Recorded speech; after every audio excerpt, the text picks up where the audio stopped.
Hi everyone, this is the last YouTube video of 2023, and what I'm going to do is give you a little seasonal exercise that you can practice over the holiday period. And in my opinion, and it is only my opinion, it's the best exercise you can possibly do to improve your watercolor painting skills. Now, in the previous video that I made, I wanted to get across the message that we just can't make convincing, original landscape art that has individuality and integrity without this important idea of subject familiarity. And what we learnt was that to become familiar with your subject, you need to develop the art of landscape looking. Now, of course, we cannot express our familiarity with the subject, with the landscape, what it is that's inspired us, unless we have some technical skills to do that. Your ability to become a capable landscape painter using the watercolor medium rests on a table supported by 4 legs, and those 4 legs are subject familiarity,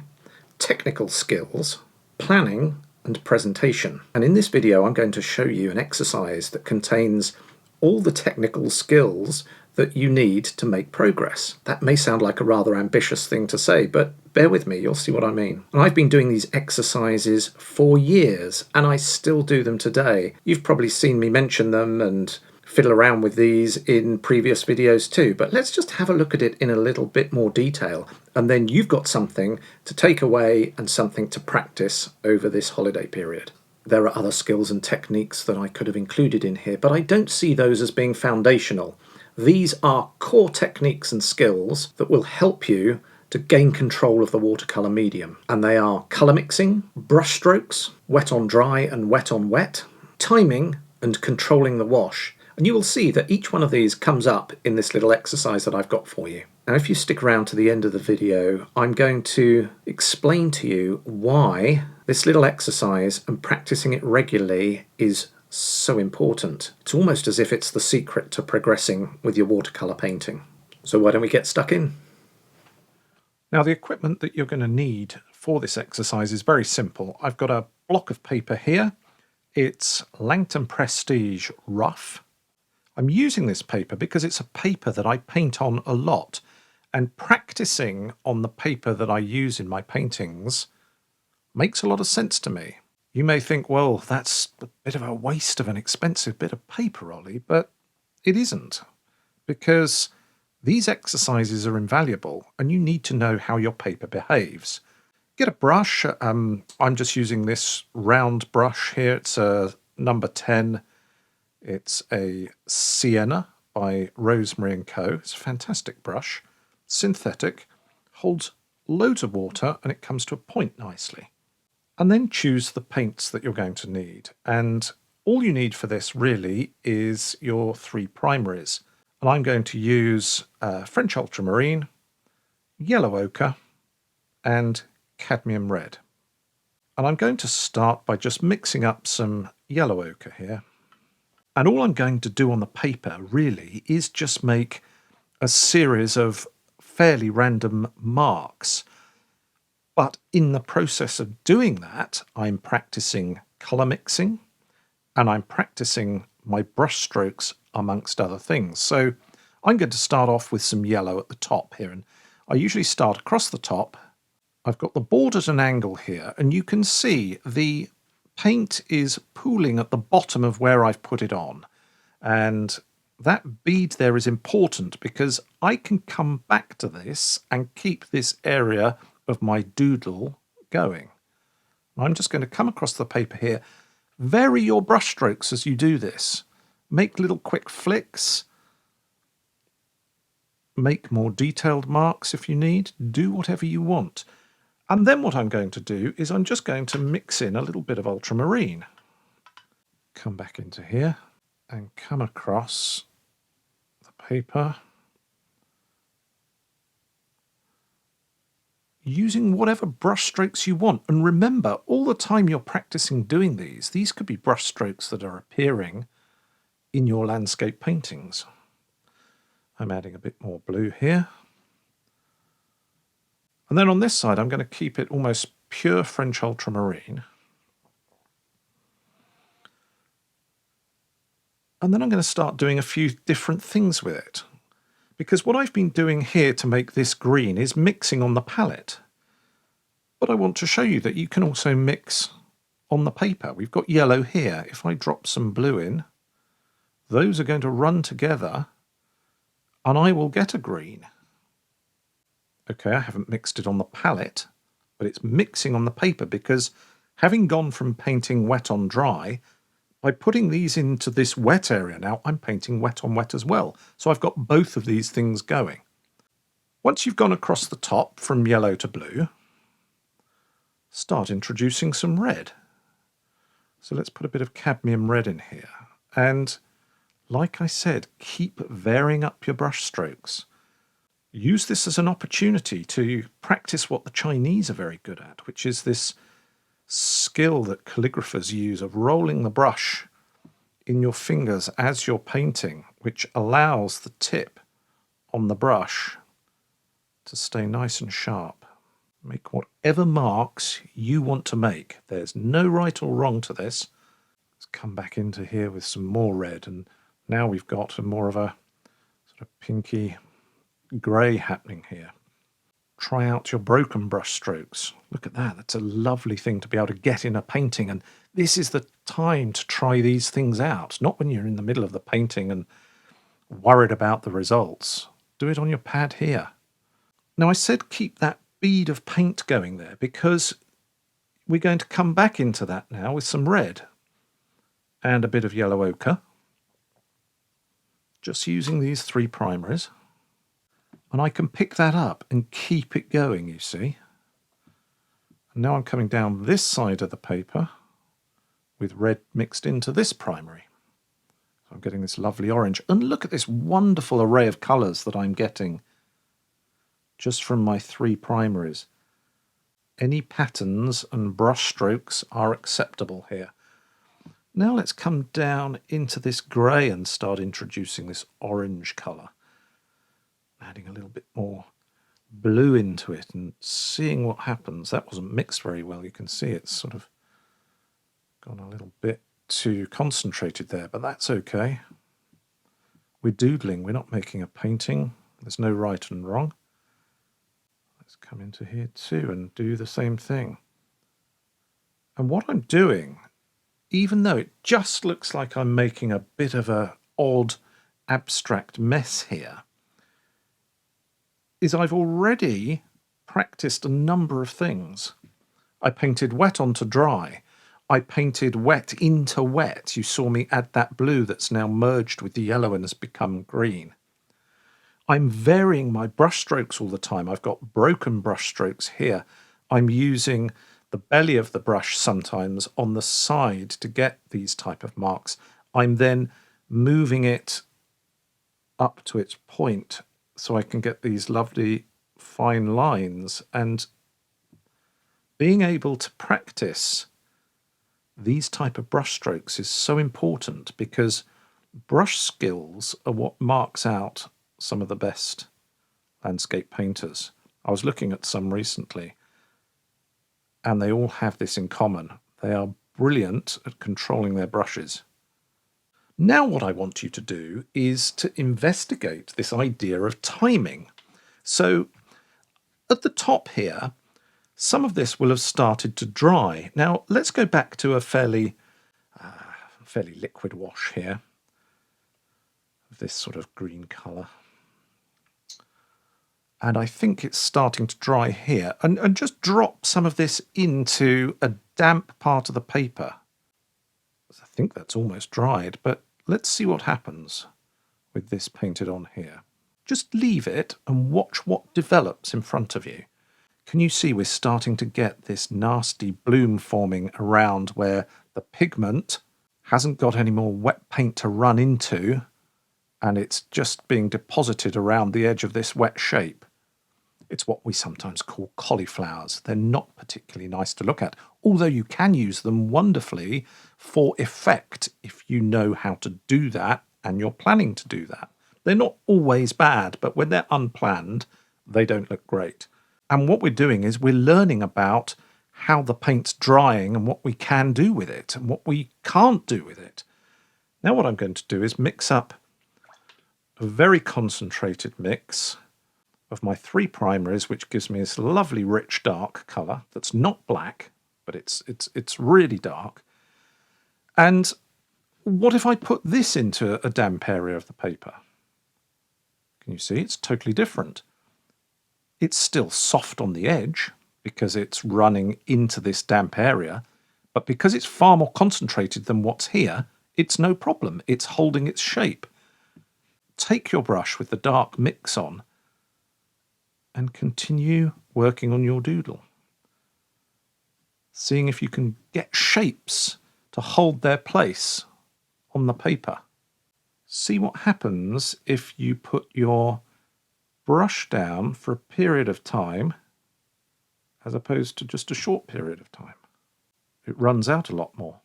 This is far more contained. There's not as much paint leaching out. Play around with this and see what's happening on the paper.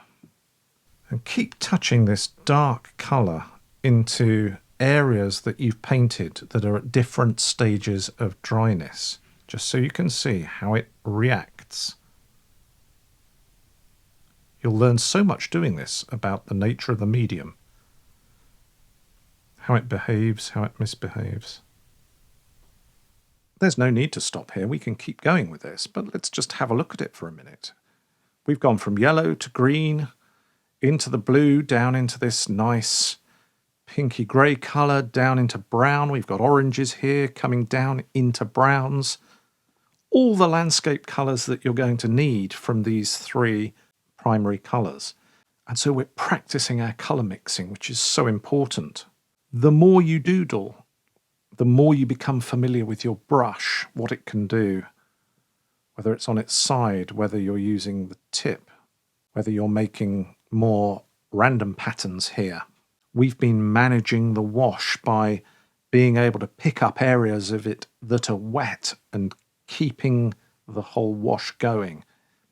We've then gone back into it to see what happens if we get our timing right or we get our timing wrong. Here we put a dilute mixture of paint into an area that was just damp, and we've got this nasty mess that's appeared on the paper. Here I dropped in some much darker colour, and you can see that it's gripped, but it's just feathered out nicely into the wash that was still damp. Here, it's done that to extent, but just by being ever so slightly drier here, you can see that we've almost got a hard edge on that shape. It has run out into that orange background, but then it's come to a fairly abrupt stop, which it didn't do here. That can sometimes be 5 seconds difference in drying time, and that is one of the subtleties of the watercolour medium, understanding the difference between areas of your painting, how dry they are, how wet they are. Are they damp? Should I leave them alone, or can I drop in some darker marks in certain places? You learn all that through this process far more than you will when you're panicking in front of a painting, as we all do, myself included, where the stakes are high and you're concentrating on other things such as composition and detail. Here you don't have any of that. You're just playing around. You're observing the results of what you're doing. Well, let's do another one. I won't explain as much on that one, but just watch what I'm doing. And I'm just going to choose 3 different primaries, and we'll have a look at the difference between those. Okay, so this time let's use some cooler primaries. I'm using cadmium yellow here. You can see it's a much cooler version than its earthy neighbour, yellow ochre. Play around making these marks. They're great fun.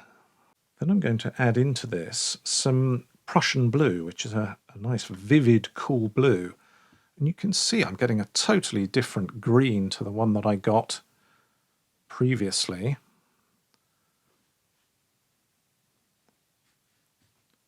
Use this also as an opportunity to load your brush up with loads of wet paint. Can you see it there pooling at the bottom of this shape? So important. And you do that by having a brush that's full of paint and with your board at a slight angle.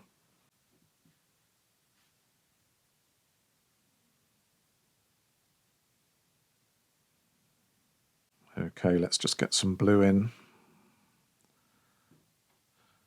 And what I would say is, if when you put your brush to the paper, you don't get that little reservoir at the bottom of the shape, then you're not using enough wet paint.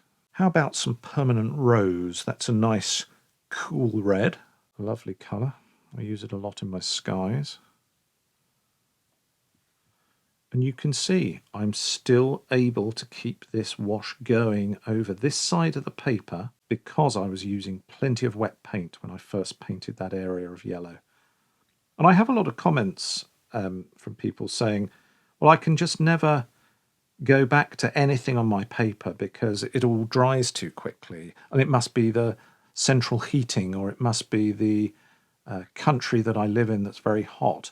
Yes, there will be elements of that, but more often than not, it's because you're not using enough wet paint. Okay, let's get into some slightly murkier versions of these three colours. They're very vivid and bright, so let's just dull them down a bit and see if we can explore some other colours as we mix through here. Paint little areas like this where you're needing to go up against boundaries but not quite touch them. It's a wonderful way of practicing brush control. You can see the brush is fairly upright here, and I'm using that nice tip that forms, which I have to say these brushes are very good at. You can see that bead of paint that was sitting there. It's ready and it's waiting for me to carry it on further down the paper. And now you've got these three pools of paint here, you can go into these and do whatever you want with them and see what colour mixes you get. And don't worry about these being potentially muddy. Is there anything muddy about this? Absolutely not. These are lovely, vibrant mixes that I've got going on here. When you're painting wet onto dry, it's very difficult to make mud, no matter how many pigments you're using. It's when you start to paint into damp paper with slightly heavier colour mixes that you run into problems. But here, it doesn't matter how many pigments that I use, how many different ones I mix up with each other, as long as I put them down with plenty of water, as I'm doing here, and leave them alone, these are going to always look fresh, vibrant and transparent. Okay, let's have another play around with a watery mix. Let's put some up in here and see what happens. Yeah, look, immediately we've got a problem going on there. Okay, now let's mix up a sticky version of it and see what happens. Yeah, totally different, right? See if you can make shapes like this that hold their place to an extent. You can see here it's still wet. There's still a little bead of paint at the bottom of this area. So I know that I can keep working with that. I can pick that up risk-free with more wet paint and just keep going. Here I can see it's dried a little bit more, so it may be a little more difficult for me to do that, but let's have a go. Yeah, you can see it's just spreading out a little bit, but we're okay there, I think. Now, where there may be a problem was if I was to go further up into this area of green.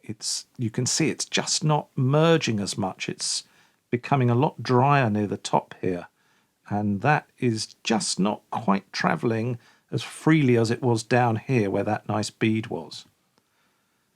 And you can see already it's starting to feather around the edge, and we may have a shape here that we didn't want. Watch these things happening on the paper. Think about how dry that area of the wash is. Think about how concentrated or dilute the paint in your brush is. And then notice what happens. Make a mental note of it, or even write it down. Keep these. Make notes on them. Put something like not wet enough to dilute. Watch what you're doing as you do these. Now what I'm going to do is just take this one further down the painting, and I'm practicing this particular stroke because I use it all the time in my landscape paintings. You can see that even though this broken edge here, which people sometimes refer to in this context as dry brush. It isn't really. This brush is loaded with wet paint, but it's the speed with which I'm moving it over the surface. It's the part of the brush that I'm choosing to use. And I'm using a dilute wash because now I can go into this with some other colours and have a bit of fun. And without disturbing those lovely broken edges, I can just drop these colours in and allow them to run in to the background colour. So useful in landscape painting. Let's have some green in there too. You can create foregrounds with maximum ease if you can master a technique like this. And this is the place to do it, on the practice page, not in the middle of a painting. Now what I might do just to mix things up a little bit is mix a real dark out of ultramarine and burnt sienna here. It's a great way to hit a dark nice and quickly without too much fuss. Test out the areas that you've painted again, the ones that are almost dry. That's dried, you can see, it's holding its place. But we've still got some control over it. We're using a concentrated mix of paint, and we're just touching the paper very lightly. Leave the brush on, you get an entirely different mark. I'm not going to keep you too much longer. I could sit here all day doing this, and believe it or not, sometimes I do. Not too often though. It's not going to be the best way of moving things forward. But practice like this is absolutely invaluable. Now I said that towards the end I would let you into the secret of why this type of practice is so important. And it is something that is often overlooked, particularly in the YouTube tutorial space. And the importance of practicing like this is that you are not copying anything. You are creating. Don't copy, create. You will learn far more and you will become a far better painter if you can create and not copy. That is why this exercise is so good. Have a go at something like this. Create your own patterns, your own marks, your own mixes. Use whatever colours you want in whatever combination you choose. Please get into the habit of doing these and you will find that your painting skills come on leaps and bounds. Well, I hope you found that helpful. Have a go at these exercises yourself. Not only are they great fun to do, but they are tremendously important and they really will help you to gain familiarity with the medium and enable you to develop technical skills. Hopefully next year we'll start to look at two of the other legs that support this table that I mentioned, and they are planning and presentation. And I don't see any one of these four as being more important than the other. I've mentioned before there's a school of thought that suggests that you should master technical skills before you get onto anything broader in terms of the art of what you're doing, but I just don't subscribe to that, and I think that all these four concepts, subject familiarity, technical skills, planning and presentation, should all be taught at the same time. Now if you're new to my YouTube channel, please click on like if you've enjoyed this video and found it helpful. And if you haven't done so already, please subscribe to the channel. Click on the little bell icon and that will give you a notification each time I post a new video. And for those of you that have watched regularly over the last year, thanks ever so much. Your support is always greatly appreciated. I enjoy reading your comments. Thank you for posting those. Unfortunately, I just can't get back to all of them. I try to reply to as many as I can, but of course it's just not possible to reply to them all, especially some of those on the older videos that I've done. So all that's left to say really is I hope you have a fantastic Christmas, a wonderful New Year, and a thoroughly productive holiday season with plenty of time to practice your watercolour skills. So happy painting, look forward to seeing you next time.